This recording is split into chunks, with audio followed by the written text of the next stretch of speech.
Nous allons parler dans cette vidéo des types de lignes spécifiques. Donc, pour aller au gestionnaire de type de ligne, nous allons ici, donc format, type de ligne. On obtient le gestionnaire des types de lignes. Sinon, on vient ici, dans l'onglet début, propriété.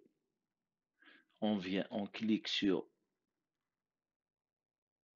là où il y a le symbole des types de lignes et on clique sur OK. Et on obtient la même fenêtre gestionnaire de type de ligne.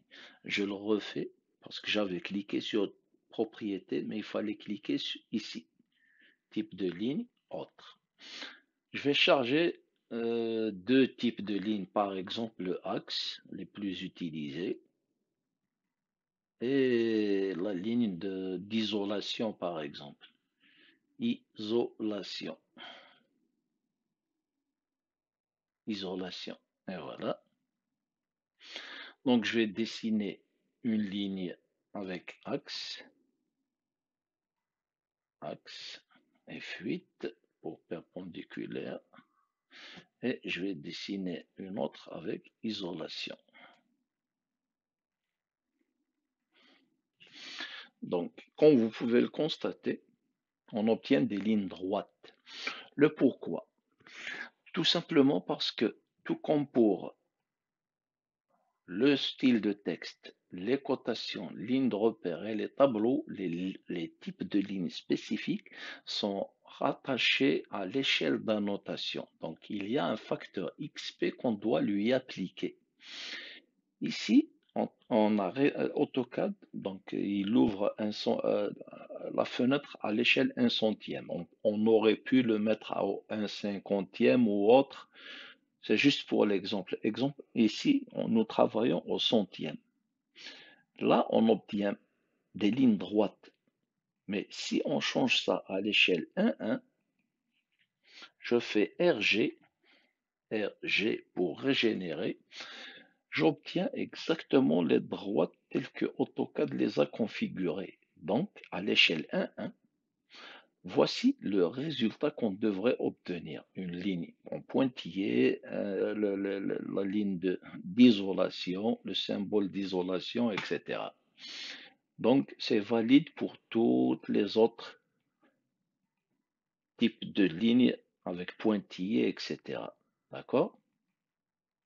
Donc, pour voir vraiment comment elles sont, on doit changer ici l'échelle 1,1 et garder les deux facteurs, le facteur d'échelle globale à 1 et l'échelle de l'objet courant à 1. Qu'on retrouve ici aussi. L'échelle du type de ligne, elle est à 1. Donc, voilà comment AutoCAD a configuré ces droites. D'accord? Exemple, je travaille à l'échelle 1 centième. Je fais RG. Pour retrouver l'état initial, donc il suffit que j'applique le facteur XP. Je sélectionne les deux droites, je viens ici, et ici, je lui applique le facteur XP. Donc je fais 1 divisé par 100, j'obtiens 0,01, 0,01 que j'applique. Et automatiquement, je retrouve les droites telles qu'elles auraient dû être à l'échelle 1,1. Et je travaille au centième. OK? Par exemple, je travaille au cinquantième. Je sélectionne ces deux droites. Je viens ici. La même chose. 1 divisé par 50. J'obtiens 0,02 que j'applique. Et je fais RG. Et voilà. Donc, j'obtiens la même chose. OK? Si je retourne au centième, je fais RG, ça va augmenter. OK? Pour les rendre tels que c'était, il suffit que je les sélectionne et je remets le bon facteur, 0,01, et automatiquement, j'obtiens le même résultat. Donc voilà pour le facteur XP dans les types de lignes. Quand on travaille, on n'oublie jamais de régler l'échelle d'annotation et on applique le facteur d'échelle. Maintenant, supposons que dans cette fenêtre, le dessin, je travaille uniquement au centième. OK? Donc, je supprime ça. Ou bien au 25e, on va changer d'échelle. OK? Supposons que je veux travailler au 150e ou n'importe quoi là, au 25e. OK? Et je veux dessiner un trait d'axe au 25e. Et je ne veux pas à chaque fois sélectionner les lignes, etc. Bien sûr, c'est pas facile, mais il suffit de venir ici sans rien sélectionner. Je fais échappe, je viens ici, je lui donne l'échelle voulue. Donc, 1/25e, je fais 1 divisé par 25 égale que j'applique. Je lui applique le facteur d'échelle. Et, ou bien, je viens ici, autre, là, je l'ai déjà changé, parce que si je le fais ici, ou bien ici, c'est la même chose, ok? Donc, j'aurais pu aussi l'écrire ici, 0,04, c'est la même chose, ok? Donc, maintenant, tous les traits spécifiques que je vais dessiner ici vont être à la bonne échelle. Donc, je vais obtenir ceci.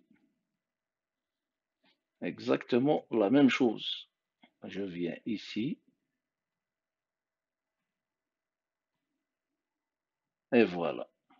Donc, voilà comment on travaille avec les types de lignes. Il suffit juste de changer l'échelle.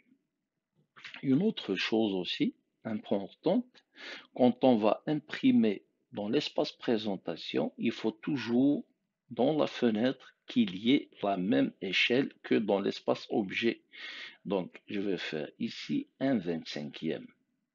Et là, je n'aurai aucun problème. Je vais obtenir le même résultat.